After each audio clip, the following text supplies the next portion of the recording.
सारी शुभकामनाएं। आज के दिन जो भी भक्त सच्चे मन से शिवरात्रि की कथा सुनता है और दूसरों को सुनाता है, भगवान शिव उनके सभी कष्टों को हर लेते हैं और उनकी सभी मनोकामनाएं पूर्ण करते हैं। प्रिय श्रोताओं, आज के शुभ अवसर पर अब आपको सुना रहे हैं शिवरात्रि व्रत की संपूर्ण कथा। आप सब भी प्रेम पूर्वक इस कथा को जरूर सुनिएगा। पौराणिक कथा के अनुसार एक बार चित्रभानु नामक एक शिकारी था।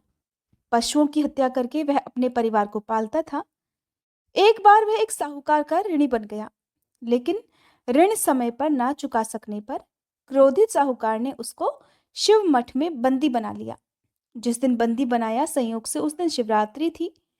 बंदी रहते हुए वह शिकारी मठ में शिव संबंधी धार्मिक बातें सुनता रहा। वहीं पर उसने शिवरात्रि व्रत की कथा भी सुनी। संध्या होने पर साहूकार ने उसे बुलाया और ऋण चुकाने के लिए पूछा। तब शिकारी ने अगले दिन सारा ऋण चुका देने का वचन दिया। साहूकार ने उसकी बात मान ली और उसे छोड़ दिया।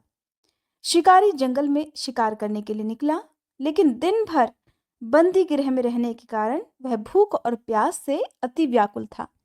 सूर्यास्त होने पर वह एक जलाशय के पास गया और वहीं घाट के किनारे एक पेड़ पर थोड़ा सा जल पीने के लिए लेकर चढ़ गया, क्योंकि उसे पूरा विश्वास था, उम्मीद थी कि कोई ना कोई जानवर अपनी प्यास बुझाने के लिए यहाँ जरूर आएगा।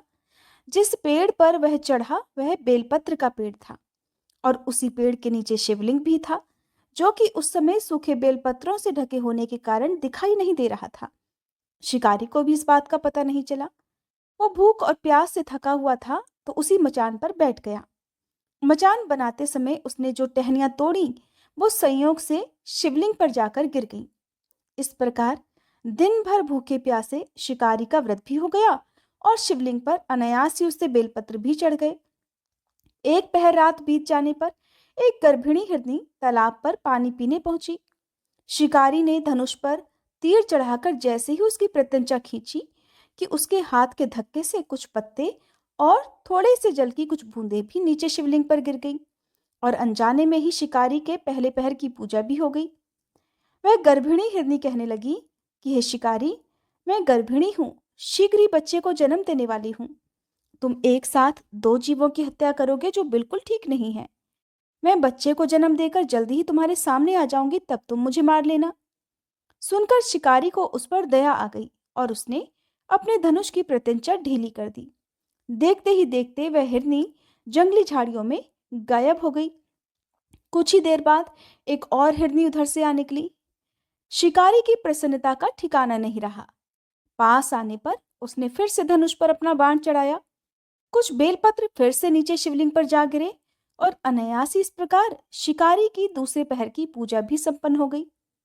तब उसे देखकर वह हिरनी विनम्रता पूर्वक निवेदन करने लगी कि हे शिकारी महाराज, मैं तो थोड़ी ही देर पहले ऋतुकाल से निवृत्त हुई हूँ और कामातुर विरहिणी हूँ। अपने प्रिय की खोज में भटक रही हूँ। मैं अपने पति से मिलकर जल्दी ही तुम्हारे पास आ जाऊंगी। कृपया तुम मेरा विश्वास करो, तब तुम मुझे मार लेना। सुनकर शिकारी को उस पर भी दया आ गई और उससे जल्दी आना कहकर उसे जाने दिया।